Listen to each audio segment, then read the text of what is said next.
What's up, guys? Majora's Minions here, back with another attempt to record this video. It's taken us 2 attempts. The Mo Bison app we're using is like crapping out on us. So anyways, guys, we're going to be discussing one of our favorites of all time. Personally, my favorite Legend of Zelda game of all time, The Legend of Zelda Majora's Mask. And today I'm going to be joined by Falcon Gaming. Yeah, Falcon Gaming, Robotnik Gaming still can't be here currently. But anyways, overall, Falcon Gaming, what do you think about The Legend of Zelda Majora's Mask?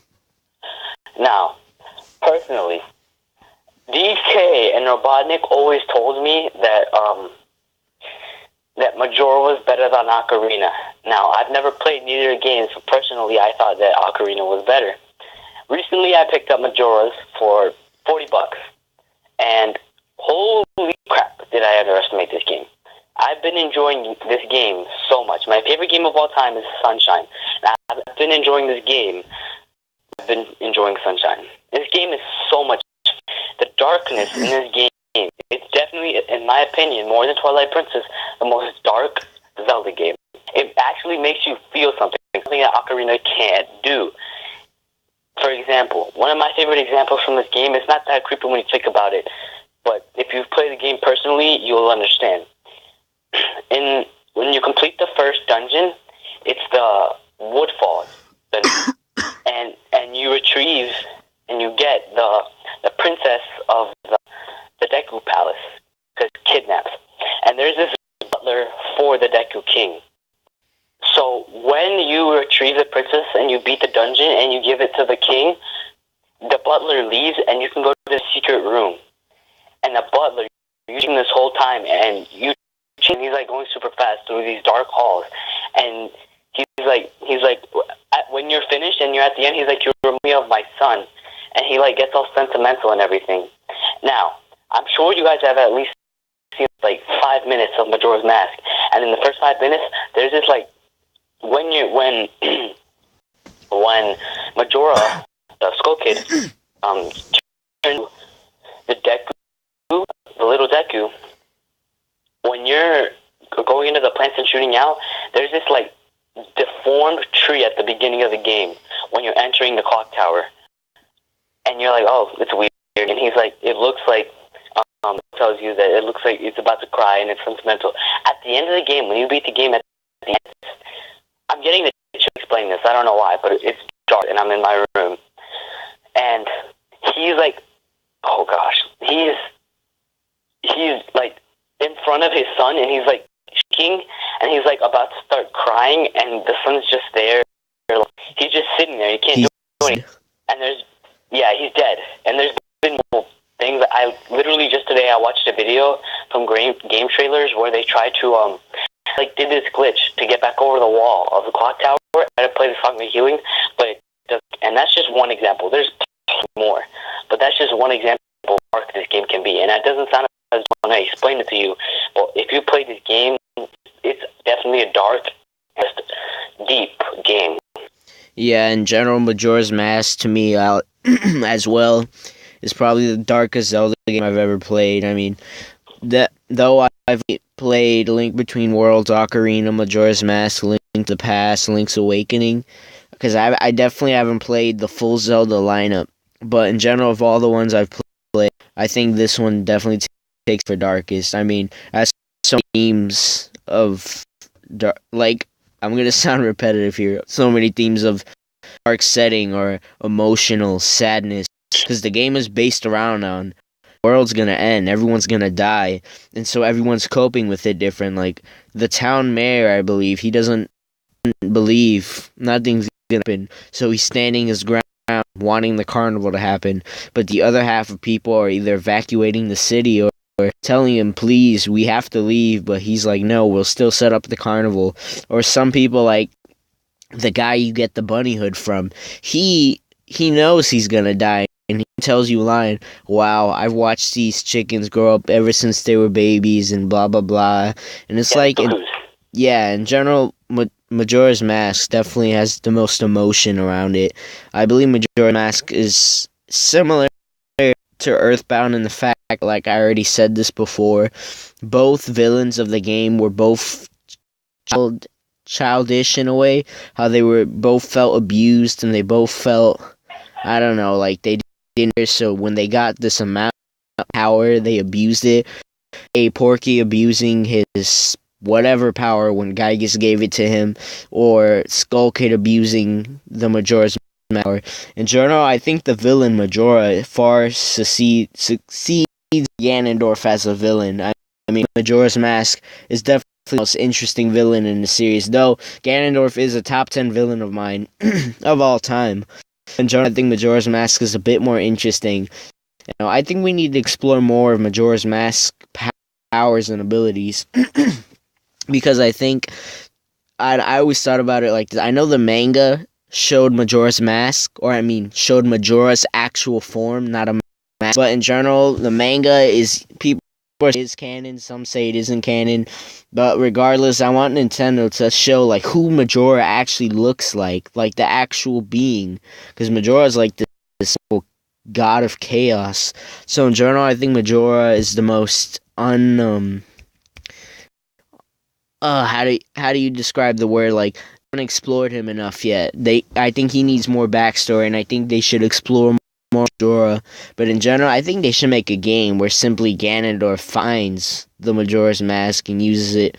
That's getting a bit off topic, but in general, I love the gameplay is the same as Ocarina for the most part. Yeah. But Majora's Mask has something called the mask mechanic. Exactly, yeah.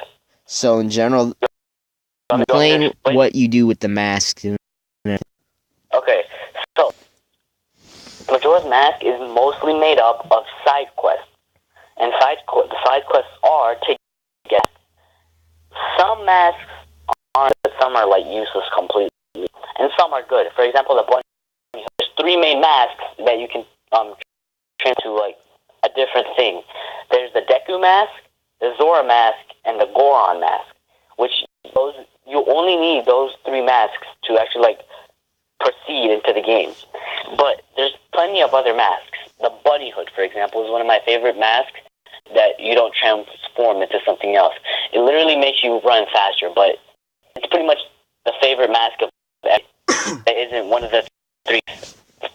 Let's see. DKG, other than the 3 masks, what is your favorite mask that you collect?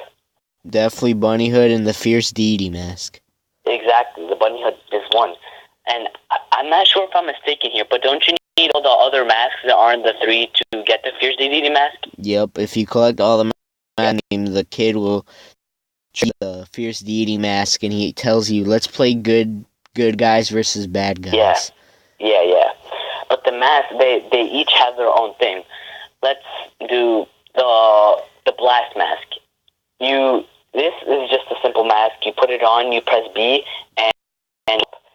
but the bad thing about this mask, you take half of a heart of damage and use it. Well, if you hold shield, you don't take damage at all. Yes, yeah. If you shield, you don't. The Bunny Hood obviously makes you run faster. What a mask? Oh, the mask. Makes you You're pretty much invisible enemies. to any enemy, so it can really come in useful. Giant's mask. The what? Giant's mask. I don't know about that mask yet. Yeah, basically you get the Giant's mask to fight one else in the game. You become a giant, obviously. Oh, I didn't know about that one. And there's masks that you need for like dungeons. For example, the fairy mask. The Great Fairy gives it to you in Clock Town when Link and you're done with the Deku parts. Once you turn in the Link, you retrieve one of the stray fairies. She'll give you this mask, and you need it so stray fairies can come. Or because some of them you can't get them without the mask, and you need 15. There's 15 stray fairies in each dungeon, and there's usually like a Great Fairy like I don't know, how do you say this? Like sanctuary, Yeah. Outside close, to each outside of each dungeon, and you need it, and she'll give you like she'll power up one of your abilities. But yeah, that's pretty much what the mask system is, and it's definitely one of my systems used in any game. Period.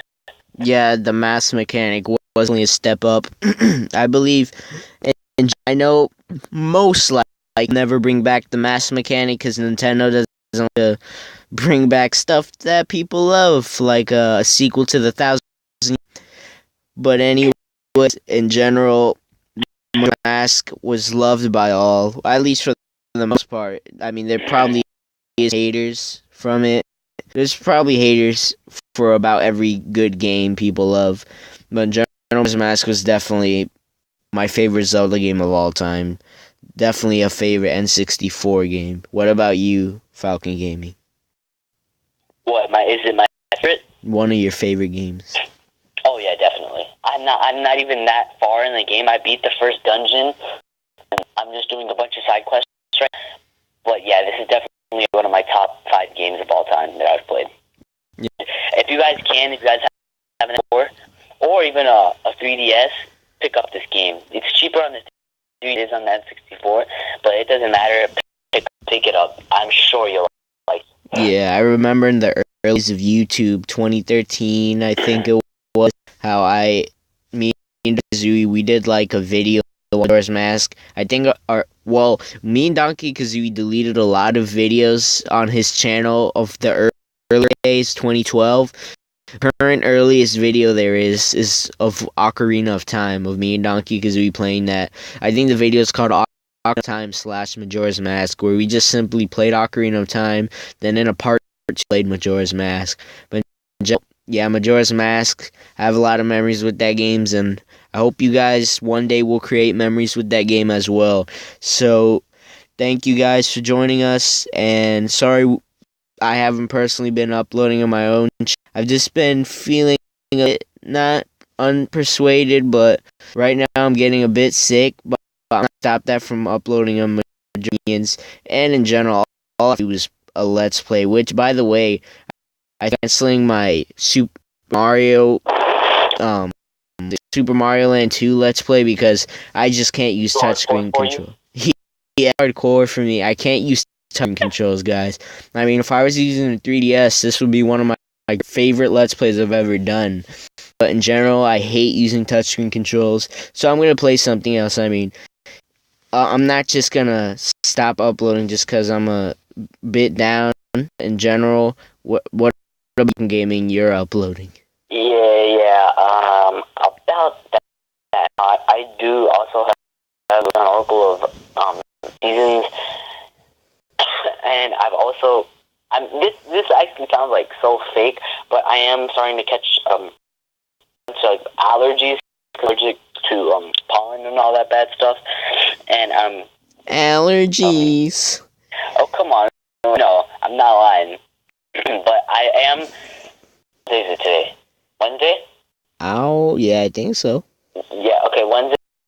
Up part 10, I think. So it's gonna be part 10 of season, maybe on Friday, or if I have enough time on tomorrow on Thursday. But I'm sorry, please forgive me, but I'll back up to it. Yeah, really. So he was a bit, but my main reason overall, because I was kind of skipping it just to cover it. My main reason is because I was getting pissed at Super Mario Land 2, not at the game, but at the stupid controls, and I just don't want to rage while playing a game, so I'm just ending that Let's Play. Well, dude, I rage all the time when I'm playing. Because yours is a tough format. Yours is a different type of game.